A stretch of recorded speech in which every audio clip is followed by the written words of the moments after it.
CPM ഇല്ലാത്തൊരു കേരളം എന്നുള്ളത് നമുക്ക് സങ്കല്പിക്കാൻ പറ്റുമോ? കോൺഗ്രസ് ഇല്ലാത്തൊരു കേരളം നമുക്ക് സങ്കല്പിക്കാൻ പറ്റുമോ?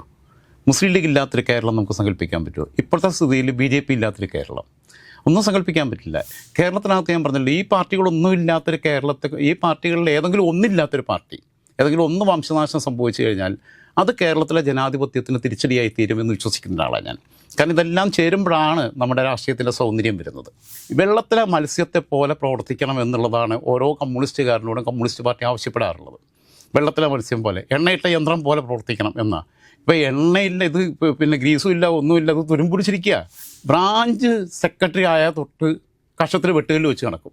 ഇങ്ങനെയാണ് നടക്കുക. പിന്നെ ഈ വെട്ടുകല്ല് ആദ്യം എടുത്ത് കളയണം. ഈ മസിൽ പിടിക്കേണ്ട ആവശ്യമൊന്നുമില്ലെന്നേ. ട്രേഡ് യൂണിയൻ സംഘടനകളും വിദ്യാർത്ഥി സംഘടനകളും കുറച്ചുകൂടി മാന്യമായി പെരുമാറാൻ പഠിക്കണം. SFI ആണെങ്കിലും ട്രേഡ് യൂണിയൻ ആണെങ്കിലും നമ്മളൊക്കെ SFIയിലൂടെ കടന്നു വന്നതാണ്. ഈ പിന്നെ വെല്ലുവിളി രാഷ്ട്രീയത്തിലേക്ക് പോവുക, അക്രമ രാഷ്ട്രീയത്തിലേക്ക് പോവുക, ഈ ഹർത്താലിന് നാട്ടുകാരുടെ വണ്ടി തടഞ്ഞിട്ട് പിന്നെ ടയറിൻ്റെ കാറ്റടിച്ച് വിടുക, ഈ പരിപാടികളെല്ലാം മാറണം. സാർ നമസ്കാരം. നമുക്കറിയാവുന്ന പോലെ വലിയൊരു തോൽവിയുടെ ആഘാതത്തിൽ നിന്ന് പുറത്തു വരാൻ ശ്രമിച്ചുകൊണ്ടിരിക്കുന്ന ഒരു പാർട്ടിയാണ് CPM.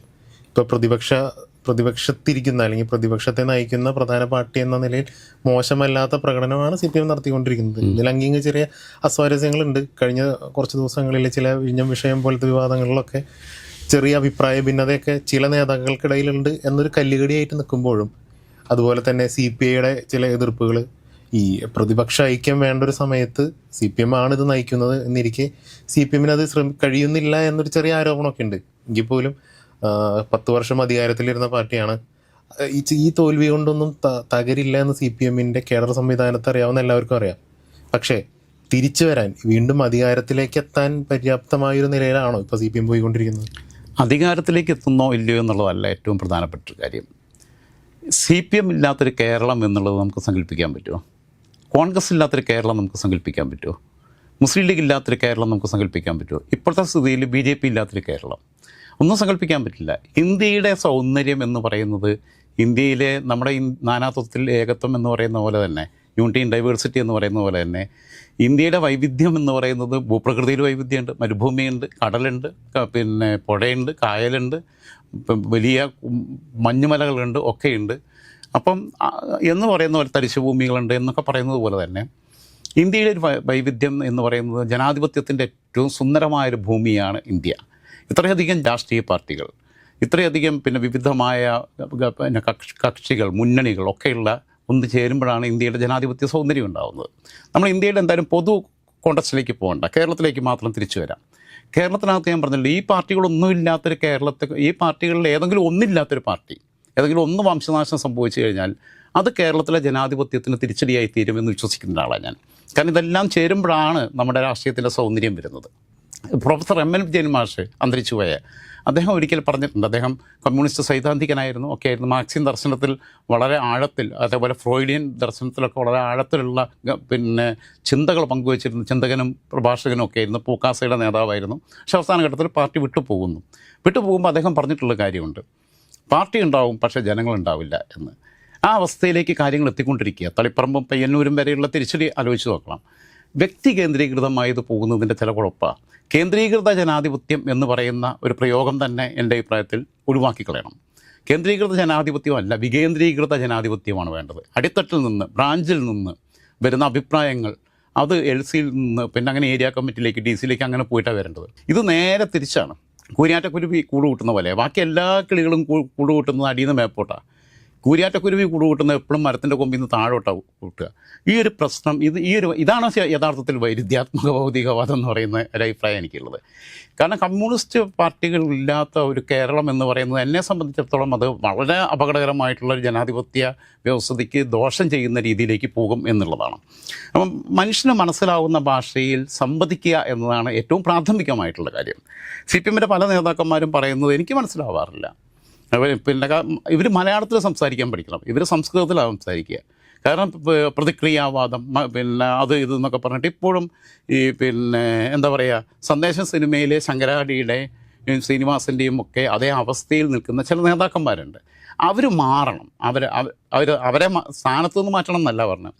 അവരുടെ കാഴ്ചപ്പാടുകൾ, അവരുടെ ഭാഷയിൽ ഒക്കെ ഒരു ശുദ്ധി കലശം നടക്കേണ്ടതുണ്ട് എന്നുള്ളതാണ്.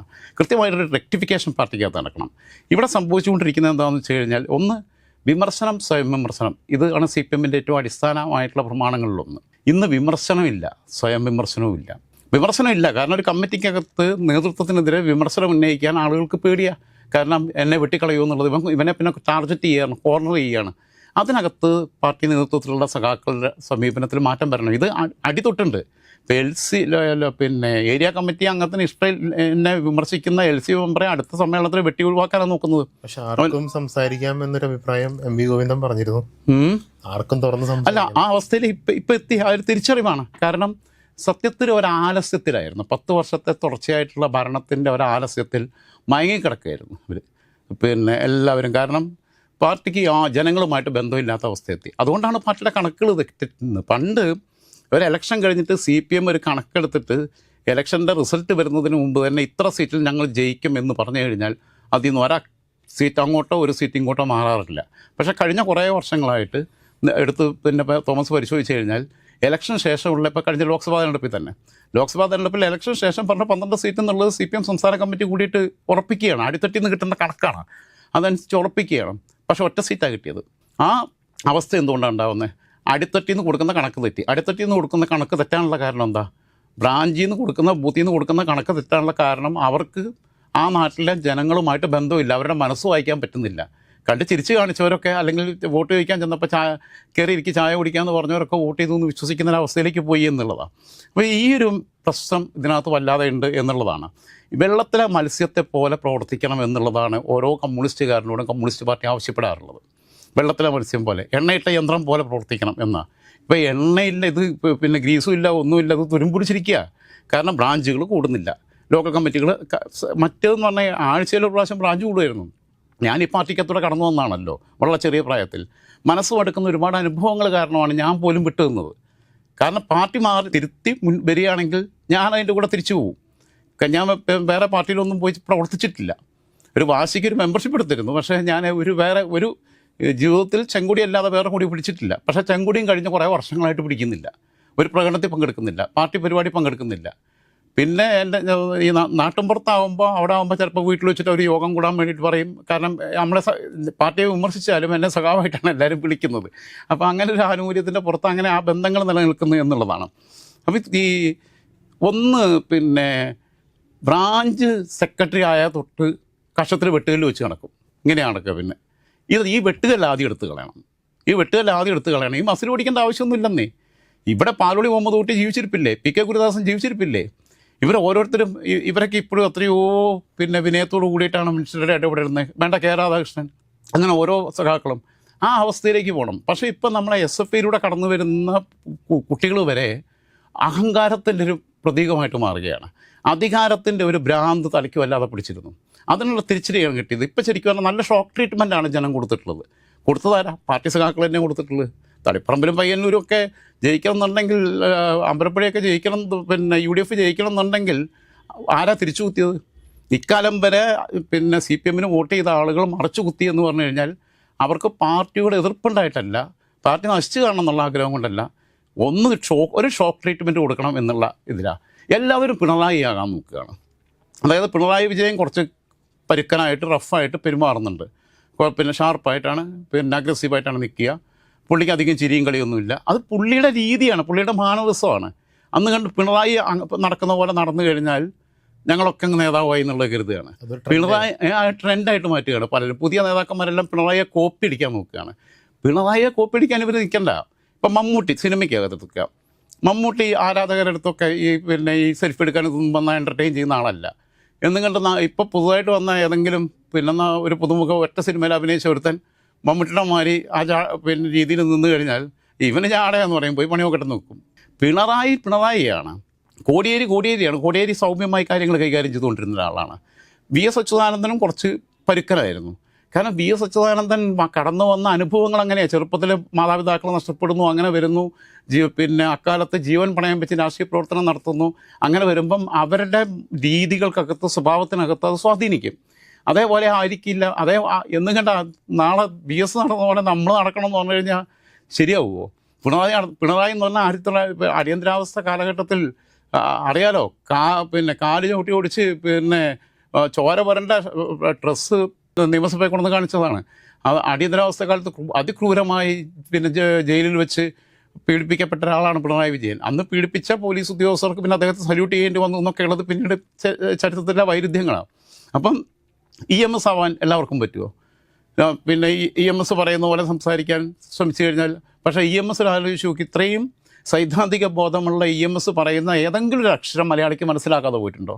പി ഗോവിന്ദപിള്ള പറയുന്ന ഏതെങ്കിലും ഒരു വാക്ക് പിന്നെ ഒരു 15 വയസ്സ് പ്രായമുള്ളൊരു കുട്ടിക്ക് മനസ്സിലാകാതെ പോവുമോ? അതേസമയം ഇന്നത്തെ നേതാക്കന്മാർ പറയുന്നത് പിന്നെ ഭാഷാ നിഘണ്ടു വെച്ച് നോക്കിയാൽ പോലും ഒരു പിടുത്തവും കിട്ടുന്നില്ല. എനിക്കൊന്നും കിട്ടാറില്ല. ഇത് ഏത് ഭാഷയെന്നറിയാണെങ്കിൽ നമുക്ക് ട്രാൻസ്ലേറ്റ് ചെയ്യായിരുന്നു മലയാളത്തിലോട്ട്. കാരണം ഇവർ പറയുന്നത് മലയാളത്തിലേക്ക് ട്രാൻസ്ലേറ്റ് ചെയ്യേണ്ടുന്നൊരവസ്ഥയിലേക്കാണ്. രണ്ടാമത്തെ കാര്യം, സൈബർ സഖാക്കളുടെ പ്രശ്നങ്ങൾ.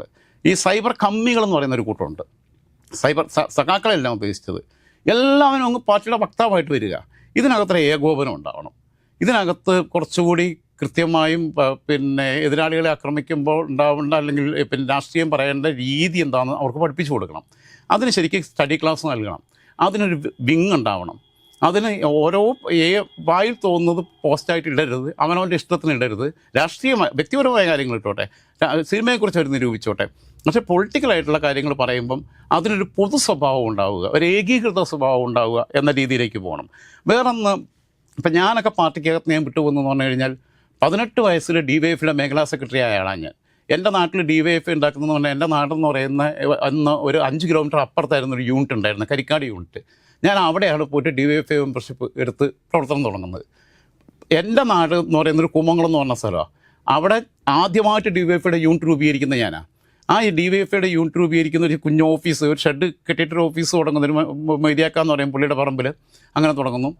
നമ്മൾ ചെയ്ത പണി എന്താണെന്ന് വെച്ച് കഴിഞ്ഞാൽ, ഇറങ്ങിയിട്ട് കമ്മ്യൂണിസവും മാർക്സിസവും പറയുകയല്ല ചെയ്തത്, അല്ലെങ്കിൽ DYFയുടെ നയപരിപാടികൾ പറയുകയല്ല ചെയ്തത്. നമ്മൾ മരണ വീടുകളിൽ, കല്യാണ വീടുകളിലൊക്കെ എന്ന് പറഞ്ഞാൽ അന്ന് ഈ കാറ്ററിംഗ് സംവിധാനമൊന്നുമില്ല. അപ്പം തലേന്ന് ഫുള്ളായിട്ട് നമ്മളവിടെ ആക്റ്റീവ് ആവാൻ തീരുമാനിക്കും. നമ്മൾ എല്ലാവരോടും പറയും, എല്ലാവരും ആക്റ്റീവായിരിക്കണം. മരണ വീടുകളിൽ അത് ആ മരണ വാർത്ത അറിയുമ്പോൾ തൊട്ട് നമ്മൾ പിന്നെ അതിൻ്റെ ഫ്യൂണറൽ ഫംഗ്ഷൻ കഴിഞ്ഞത് വരെയുള്ള എല്ലാ കാര്യങ്ങൾക്കകത്തും, അതും പാവപ്പെട്ട കുടുംബത്തിലെ വല്ല കുടുംബനാഥനോ ആരെങ്കിലുമൊക്കെ ആണെന്നുണ്ടെങ്കിൽ, എന്തെങ്കിലും സാമ്പത്തിക ആവശ്യമുണ്ടെങ്കിലും, അത്യാവശ്യം സാമ്പത്തിക ശേഷിയുള്ള 1-2 പേരെയൊക്കെ പോയി കണ്ടിച്ചിട്ട് പൈസയൊക്കെ പിരിച്ചിട്ട് നമ്മളത് ചെയ്യും. അങ്ങനെ ചെയ്യും. പാലിയേറ്റീവ് പോലെയുള്ള സംവിധാനങ്ങൾക്കകത്ത് വളരെ സജീവമായിട്ട് ഇടപെടണ്ടേ. നാട്ടിലൊരു ആൾ ആശുപത്രി കിടന്നു എന്ന് പറഞ്ഞു കഴിഞ്ഞാൽ സഖാക്കൾ പോയിട്ട് കാണുക, എന്താ വേണ്ട, എന്താ കാര്യങ്ങൾ ചെയ്യുക, അല്ലെങ്കിൽ ബാക്കിയുള്ള കാര്യങ്ങൾ ചെയ്യുക, അല്ലെങ്കിൽ വലിയ ഓഫീസുമായിട്ട് ബന്ധപ്പെട്ടൊരു പ്രശ്നമുണ്ട്, ഒരു കാര്യം ഉണ്ടെന്നുണ്ടെങ്കിൽ ഇടപെടുക, അല്ലെങ്കിൽ എന്തെങ്കിലും ബാങ്കിലൊരു കാര്യം ഉണ്ടെങ്കിൽ ഇടപെടുക. ഇങ്ങനെയുള്ള കാര്യങ്ങൾക്കകത്ത് ഇടപെടുന്നില്ല. ഇത് എല്ലാത്തിൽ നിന്നും മാറി നിൽക്കുക എന്നുള്ളതാണ്. അത് പാർട്ടിയുടെ നേതാവായിട്ട് നടക്കുക എന്നുള്ള അവസ്ഥയിലേക്ക് പോകുന്നു. രണ്ടാമത്തെ കാര്യം, ട്രേഡ് യൂണിയൻ സംഘടനകളും വിദ്യാർത്ഥി സംഘടനകളും കുറച്ചുകൂടി മാന്യമായി പെരുമാറാൻ പഠിക്കണം. SFI ആണെങ്കിലും ട്രേഡ് യൂണിയൻ ആണെങ്കിലും. നമ്മളൊക്കെ SFIയിലൂടെ കടന്നു വന്നതാണ്. ഈ പിന്നെ വെല്ലുവിളി രാഷ്ട്രീയത്തിലേക്ക് പോവുക, അക്രമ രാഷ്ട്രീയത്തിലേക്ക് പോവുക, ഈ ഹർത്താലിന് നാട്ടുകാരുടെ വണ്ടി തടഞ്ഞിട്ട് പിന്നെ ടയറിൻ്റെ കാറ്റടിച്ച് വിടുക, ഈ പരിപാടികളെല്ലാം മാറണം. അതായത് കമ്മ്യൂണിസ്റ്റ് പാർട്ടിയുടെ നയങ്ങൾക്കകത്ത്, CPMൻ്റെ നയങ്ങൾക്കകത്ത് കുറച്ച് മാറ്റം വരേണ്ടതുണ്ട്. കാലാനുസൃതമായ പരിഷ്കരണത്തിന് എല്ലാം വിധേയമാകണം. നമ്മൾ പണ്ട് ജീവിച്ച പോലെയാണ് ഇപ്പോൾ ജീവിക്കുന്നത്. പണ്ട് ഈ ലാൻഡ് ഫോൺ ഉണ്ടായിരുന്നു, ഇപ്പോൾ നമ്മൾ സ്മാർട്ട് ഫോണാണ് ഉപയോഗിക്കുന്നത്. പണ്ട് വാട്സപ്പ് ഉണ്ടായിരുന്നു. അപ്പോൾ നമ്മളെ ഈ കാലാനുസൃതമായ മാറ്റം എന്ന് പറഞ്ഞാൽ പരിഷ്കരിക്കപ്പെടുക എന്നുള്ളതാണ്, നവീകരിക്കപ്പെട്ടുകൊണ്ടിരിക്കുക. എപ്പോഴും ആത്മശുദ്ധീകരണത്തിൻ്റെയും ആത്മനവീകരണത്തിൻ്റെയും പാതയിലൂടെ ഓരോ കമ്മ്യൂണിസ്റ്റുകാരനും പോകാൻ കഴിയണം. കമ്മ്യൂണിസ്റ്റ് മാനിഫെസ്റ്റോ തന്നെ എഴുതിയിട്ടുള്ളത് ഇന്ത്യയിലെ സാഹചര്യം കണ്ടിട്ടല്ല, യൂറോപ്പിലെ സാഹചര്യം കണ്ടിട്ടാണ്. യൂറോപ്പിലെ എന്ന് പറഞ്ഞു കഴിഞ്ഞാൽ അന്ന് അവിടുത്തെ തൊഴിൽ മേഖലയിലെ പ്രശ്നങ്ങളാണുള്ളത്, ട്രേഡ് യൂണിയൻ ഇഷ്യൂസ് ബാക്കിയുള്ളതൊക്കെയാണ് ഉണ്ടായിരുന്നത്, പിന്നെ സഭകളുടെ പ്രശ്നങ്ങളൊക്കെ ഉണ്ടായിരുന്നത്. അവിടെ ഇന്ത്യൻ സാഹചര്യത്തെ അഭിസംബോധന ചെയ്തുകൊണ്ടല്ല മാർക്സും എംഗൽസും ഈ കുന്തം എഴുതിയിട്ടുള്ളത്. അത് ആദ്യം പൊട്ടന്മാർ മനസ്സിലാക്കണം. ദസ് ക്യാപിറ്റൽ എഴുതിയതും അങ്ങനെയല്ല. അവിടെ മുതലാളിത്തവും തൊഴിലാളികളും തമ്മിലുള്ള പ്രശ്നം ഉണ്ടായിരുന്നത്. ഇവിടെ ജാതീയതയുണ്ട്, ബാക്കിയുള്ള കാര്യങ്ങളുണ്ട്, ഉപജാതികളുണ്ട്. തൊഴിൽ പോലും ജാതിയുടെ അടിസ്ഥാനത്തിലായിരുന്നു. തട്ടാൻ, കൊല്ലാൻ, മറ്റേത് മറിച്ചത്, ബാർബർ പോലും ജാതിയുടെ അടിസ്ഥാനത്തിലായിരുന്നു. ഈ ഒരു കാര്യത്തെ അഡ്രസ്സ് ചെയ്യുന്നതിനകത്ത് ഇവർക്ക് പിഴവ് പറ്റിയെന്നുള്ളതാണ്. അതേപോലെ പാലിയേറ്റീവ് പോലെയുള്ള സംവിധാനത്തിനകത്ത് സജീവമായിട്ട് ഇടപെടുക. ഇപ്പോൾ പൊതിച്ചോറ് കൊടുക്കുന്നുണ്ട് DYF, നല്ല കാര്യമാണ്. രക്തദാനം നടത്തുന്നുണ്ട്, നല്ല കാര്യമാണ്. രക്തദാനം ഞങ്ങളൊക്കെ കോളേജിൽ പഠിക്കുമ്പോൾ എന്ന് പറഞ്ഞു കഴിഞ്ഞാൽ മഞ്ചേരി NS കോളേജിലേക്കാണ് നാട്ടിലുള്ള ആൾക്കാർ മുഴുവൻ ബ്ലഡ് ആവശ്യമുണ്ടെങ്കിൽ വരിക. ചില ആൾക്കാർ O പോസിറ്റീവ് വന്ന് ചോദിക്കും. അപ്പോൾ ഞങ്ങൾ പറയുന്നത്, നിങ്ങളുടെ കുടുംബത്തിൽ ആരും ഇല്ലേ O പോസിറ്റീവ് ഉള്ളവർ? ഇവർക്ക് കൊടുക്കാൻ പേടി, എന്നിട്ട് നമ്മൾ പോയി കൊടുക്കണം. അപ്പോൾ നമ്മൾ അതിനൊന്നും എൻ്റർടൈൻ ചെയ്യാറില്ല. അല്ലാതുള്ളതെന്ന് പറഞ്ഞു കഴിഞ്ഞാൽ മഞ്ചേരിയിലെ പിന്നെ ചുമട്ടുതൊഴിലാളികൾ അവർക്കിടയിലും ഗ്രൂപ്പ് ഉണ്ടായിരുന്നു. ഞങ്ങൾക്കും ഫ്രീ ആയിട്ട് ആളുകളെ കൊണ്ടുവന്നിട്ട് എല്ലാവരെയും ഗ്രൂപ്പ് നിർണ്ണയം നടത്തി. അന്ന് എല്ലാവർക്കും ഒന്നും ബ്ലഡ് ഗ്രൂപ്പ് അറിയില്ല. എന്നിട്ട് ലിസ്റ്റ് ഉണ്ടാക്കി, അന്നെല്ലാം മാനുവലല്ല, കമ്പ്യൂട്ടറൊന്നുമില്ലല്ലോ, മാനുവലായിട്ട് ലിസ്റ്റ് ഉണ്ടാക്കി നമ്മൾ ആര് വന്നാലും നമ്മളെക്കൊണ്ട് ചെയ്യാൻ പറ്റുന്ന രീതിയിൽ രക്തദാനം ഉൾപ്പെടെയുള്ള കാര്യങ്ങൾ ചെയ്തിരുന്നു. ഇന്ന് ഇത്തരം കാര്യങ്ങളൊന്നും ശ്രദ്ധിക്കുന്നില്ല. അവനവസ്ഥത്തിലേക്ക് പോകുന്നതിൻ്റെ ചില പ്രശ്നങ്ങളുണ്ട്. പിന്നെ ഞാൻ പറഞ്ഞല്ലോ, വിമർശനം സ്വയവിമർശനം. വിമർശനം എന്ന് പറയുന്ന സാധനം നടക്കുന്നില്ല എന്നുള്ള, വിമർശനം കൃത്യമായിട്ട് നടക്കണം. വിമർശിക്കുന്നവനെ കോർണർ ചെയ്യുക എന്നുള്ള രീതിയിലേക്കല്ല പോകേണ്ടത്. അപ്പോൾ ആ രീതിയിലേക്ക്. പിന്നെ ഒരു കാര്യം എന്ന് പറഞ്ഞാൽ ഫുൾ ടൈമേഴ്സിന് മാന്യമായ അലവൻസ് കൊടുക്കണം. ലോക്കൽ സെക്രട്ടറി ഫുൾ ടൈമറാക്കണം. വേറെ അല്ലെങ്കിൽ പിന്നെ റിട്ടയർഡ് അധ്യാപകർ അങ്ങനെയൊക്കെയുള്ളവരാണെന്നുണ്ടെങ്കിൽ കുഴപ്പമില്ല, അവർക്ക് പെൻഷൻ കിട്ടും. അല്ലാത്ത ആളുകളാണെങ്കിൽ ചെറുപ്പക്കാരായിട്ടുള്ള ആൾക്കാർ ലോക്കൽ സെക്രട്ടറി ആയിട്ട് വരുന്നു, അല്ലെങ്കിൽ ഏരിയ സെക്രട്ടറി ആയിട്ട് വരുന്നു, അങ്ങനെയൊക്കെ വരുന്നവർക്ക് അവർ ഫുൾ ടൈമേഴ്സ് ആക്കണം. അവർക്ക് മാന്യമായി ജീവിക്കാനുള്ള അലവൻസ് കൊടുക്കണം. 10,000 രൂപ കൊടുത്തിട്ടൊന്നും ഇപ്പം ഇന്നത്തെ കാലത്ത് ജീവിക്കാൻ പറ്റില്ല, കുടുംബം നോക്കാൻ പറ്റില്ല.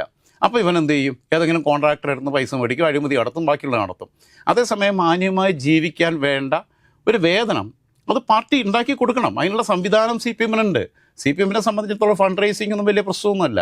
ആ ഫണ്ട് റൈസിങ് നടത്തിയിട്ട് അത് നടത്തണം. അടുത്ത കാര്യം ദേശാഭിമാനി നന്നാക്കിയെടുക്കണം. ദേശാഭിമാനിയിൽ നിർബന്ധപൂർവ്വം വരിക്കാരെ ചേർക്കുക. ആക്രിക്കാർക്ക് ഏറ്റവും ഇഷ്ടമുള്ള പത്രം ഏതാണെന്ന് വെച്ചാൽ ദേശാഭിമാനിയാണ്. കാരണം ചുളിവൊന്നുമില്ല. കാരണം പത്രം വരുത്തുന്ന ദേശാഭിമാനി വരുത്തുന്ന എല്ലാ വീട്ടിലും വേറെ പത്രവും കൂടെ വരുത്തും.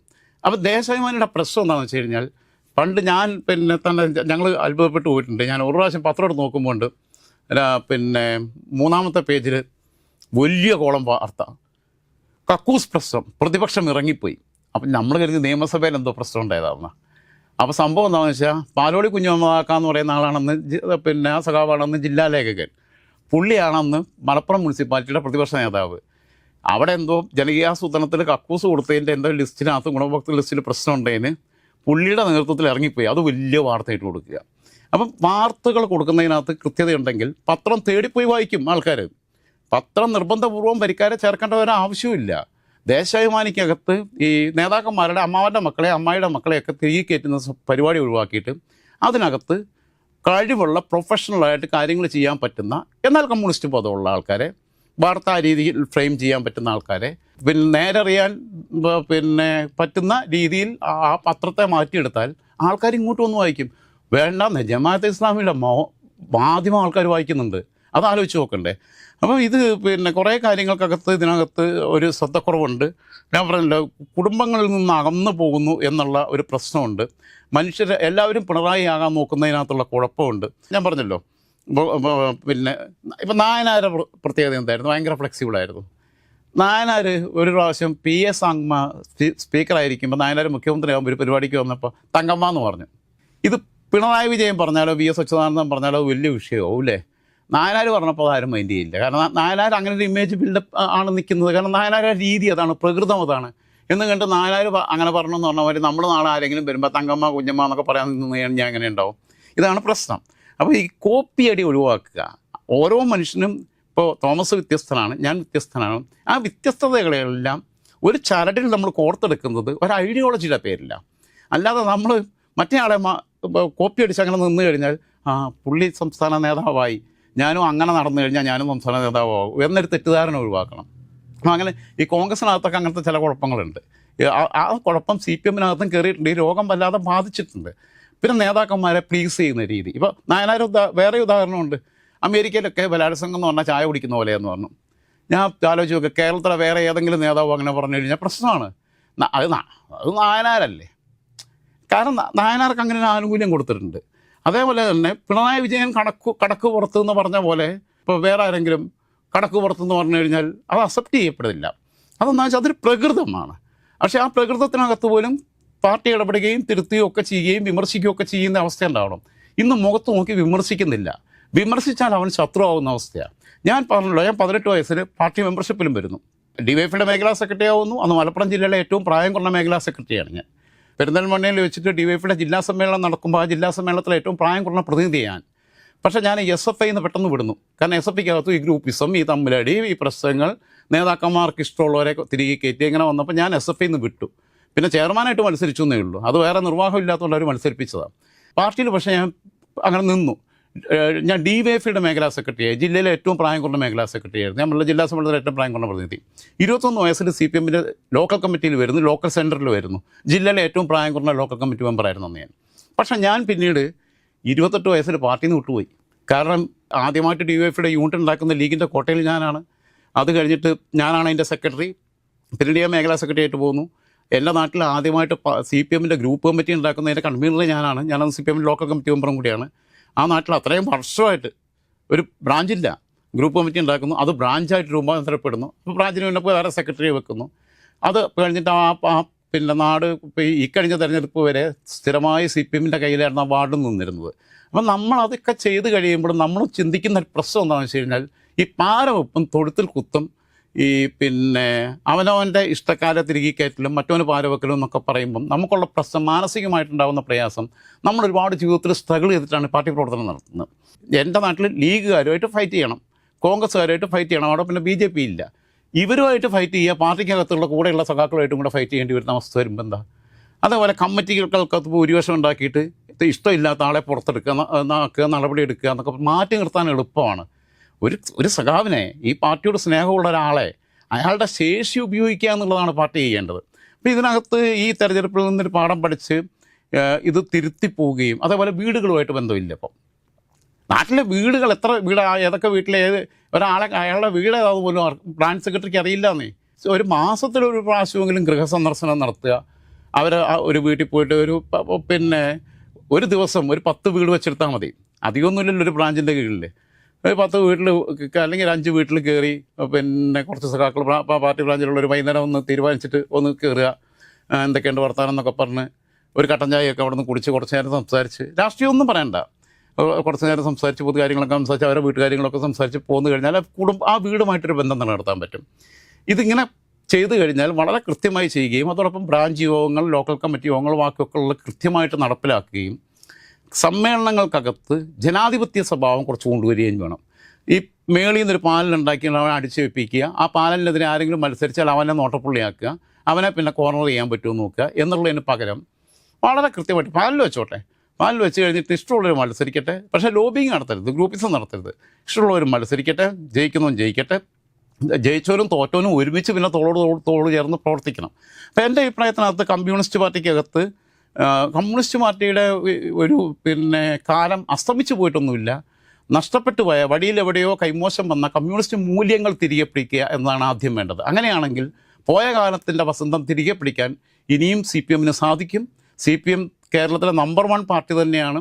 പക്ഷേ CPMൻ്റെ വലുപ്പം CPM മനസ്സിലാക്കുന്നില്ല എന്നുള്ളതാണ്. CPMൻ്റെ നേതാക്കന്മാർ തൊട്ട് സാധാരണ പാർട്ടി മെമ്പർമാർ തൊട്ട് പോളിറ്റ് ബ്യൂറോ മെമ്പർമാർ വരെയുള്ളവർ ആത്മപരിശോധനയ്ക്ക്, ഞാനതാ പറഞ്ഞത്, ആത്മപരിശോധനയ്ക്ക്, ആത്മശുദ്ധീകരണത്തിന്, ആത്മനവീകരണത്തിന് തയ്യാറാക്കുകയും തങ്ങളുടെ തെറ്റ് സ്വയം തിരിച്ചറിയുകയും തങ്ങളുടെ കൂടെയുള്ള സഹപ്രവർത്തകരുടെ തെറ്റ് അവരുടെ അടുത്ത് ചൂണ്ടിക്കാണിക്കുകയും ചെയ്തുകൊണ്ട് പോയി കഴിഞ്ഞാൽ ഞാൻ പറയുന്നു, പിന്നെ ഒരു സ്പ്രിംഗ് സീസൺ ഇനിയും മുമ്പിലുണ്ട് എന്ന് തന്നെയാണ് ഞാൻ വിശ്വസിക്കുന്നത്.